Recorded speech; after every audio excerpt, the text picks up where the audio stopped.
Today I'm in Thorpe Park, it's the 18th of June 23 and I'm in front of a recently reopened Colossus after the retracking.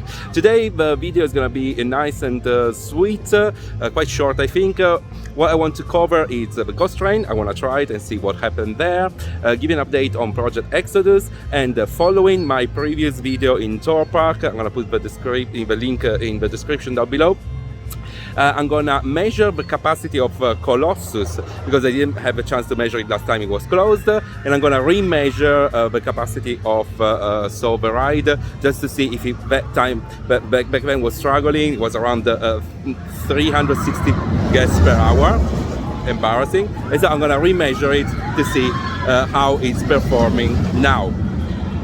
That's it, so it shouldn't take ages, but let's start with the Ghost Train. And I'm here at the Ghost Train that opens at midday, so probably the video is not going to be in chronological order, but who cares. So this is the Ghost Train. It opens like a couple of weeks ago.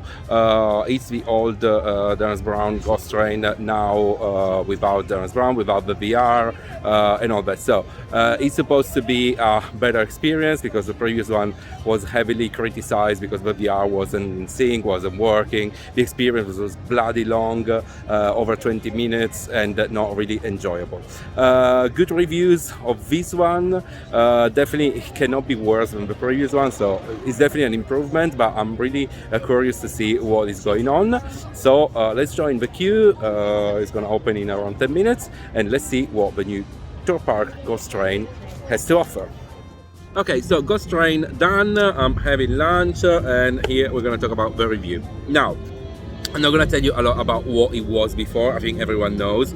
For me, the old one, the main negative aspects were too long. The story was a mess, and the VR wasn't working. The quality of VR was crap. But definitely, the whole thing. Also, the story was just too complicated. Too many things going on. That didn't add up as a good experience. Now, Ghost Train.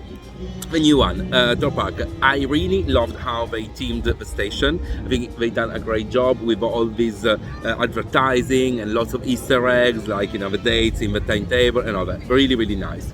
In terms of experience inside, it's kind of similar. So you still got the pre-show, which of course changed the story, but I think the story itself is much more linear. It's much simpler, less complicated, but also less messy. You're basically taking this train. You're not supposed to stop in a station. You actually stop in the station. There are some satanic rituals going on, and you're trying to escape, go back. That's it. So basically there are three main parts, which is like the train going there, what happens there, and the train coming back. Unfortunately, out of the three parts, the train going there, nothing happens. It's just boring. What happens when you are there in the crypt is not that good. I think there is a lack of effects, a lot of props. It's just a bit plain, a bit lame as well. While the train coming back, it's actually wow. It's a really, really nice, interesting thing. I have to say that I also got the feeling that not everything worked, and the trains were not leaving in time compared to what they were meant to, because I could feel the actors kind of trying to gain time and looking at each other like, why this thing is not going on, why it's not moving. Say that, it's still too long. I think they improved much more the storytelling, and generally it's better, of course. It cannot be worse than what it used to be, but still, out of three main parts, just one is good. The other two are not really good. So a bit like that. Also still too long, 15 minutes of my life. Just Rise of a Resistance can do a dark ride of 15 minutes. This one is just far too much. Also, the last part in the fake gift shop was like, no, using the same actor just spoils the whole thing. That wasn't really like a good thing. So, generally speaking, is it better? Yes. Is it a good dark ride? No. Out of the 15 minutes, you've already saved 2 minutes of the whole experience. So, well, Thorpe Park done probably the best they could do out of what they had already, but still I'm not convinced that this is like a good attraction at all. So as said, Colossus is back. I tried it.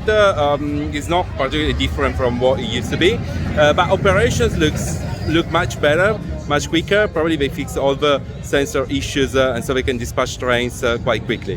Anyway, as said, I'm gonna measure the capacity to see how Colossus performance versus the versus the potential maximum capacity. So we're gonna calculate the loading factor. Now, first of all, in terms of retracking, I've been told that actually the retracking didn't take place at the end because the new company created the new truck. It didn't fit, so they actually reinstalled the previous one, which is just painted.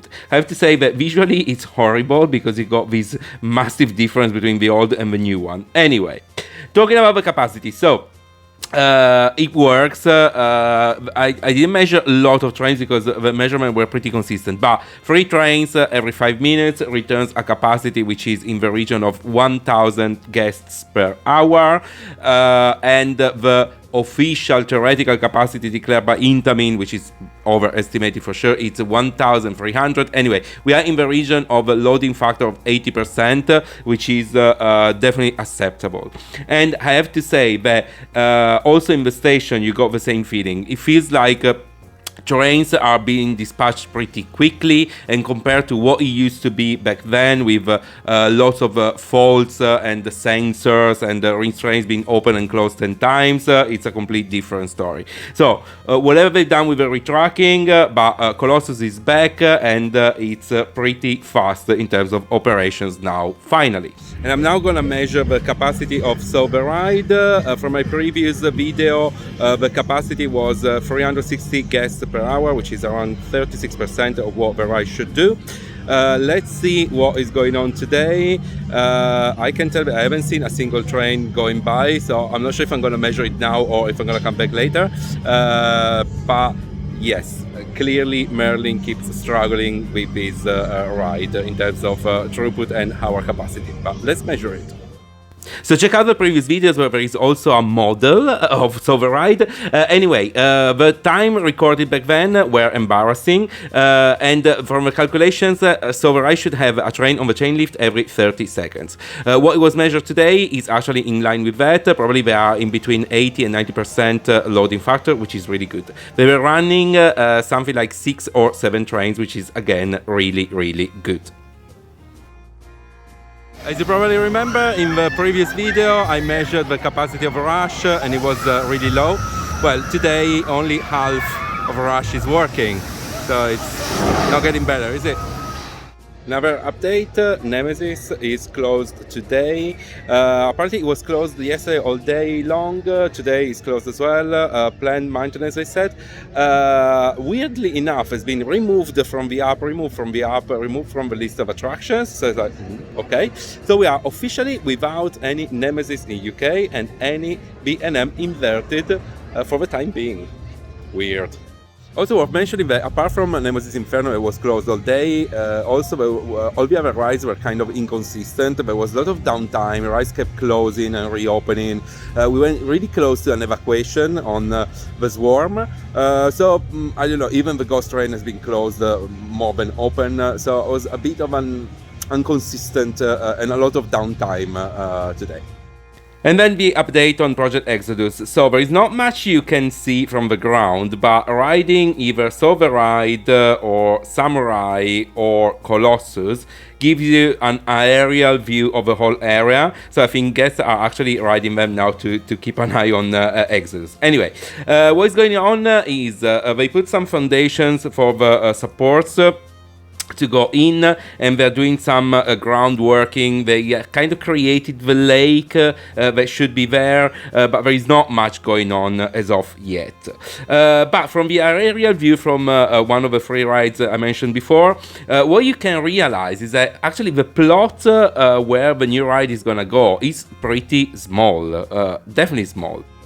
So also checking the POV that Mac released months ago, I would say my conclusion on this is that we know it's gonna be short. We know that it's gonna have this massive chain lift and probably it's gonna have lots of momentum and it's gonna break dramatically before getting to the station because it could have done much more. But generally speaking, I think what is worth pointing out is that this is not gonna be the hyper coaster as we know it. What do I mean? Thinking about the hypercoaster that we know, like Shambhala or Hyperion in Energylandia or Silver Star in Europa Park. Usually there are these massively spread out layouts. They take a massive area of the park. Actually, in most of the cases, they are outside of the park. They're always in the parking lot because they couldn't even stay inside the park because they are so big. Here we go exactly the opposite. We're gonna have a really compact and crowded layout in a small space, and I think it's worth mentioning that this is not going to be the hypercoaster as we know it, with the massive train with 4 people in each row, but it's more likely to be a higher, taller version of Blue Fire, if you know what I mean, or a kind of taller version of Icon, which is not a bad thing. Just saying that it's classified as a hypercoaster due to how tall it is, but I don't think it's gonna be the hypercoaster as we know it, being an airtime machine and really spread out layout. Is more likely to be, as I said, a taller version of Icon or a taller version of Blue Fire. It's not a negative thing, just saying it's probably gonna be different. And looking at the area now, you can tell that it's gonna be really, really compact. Let's say like that. And here is the end of the day at Thorpe Park.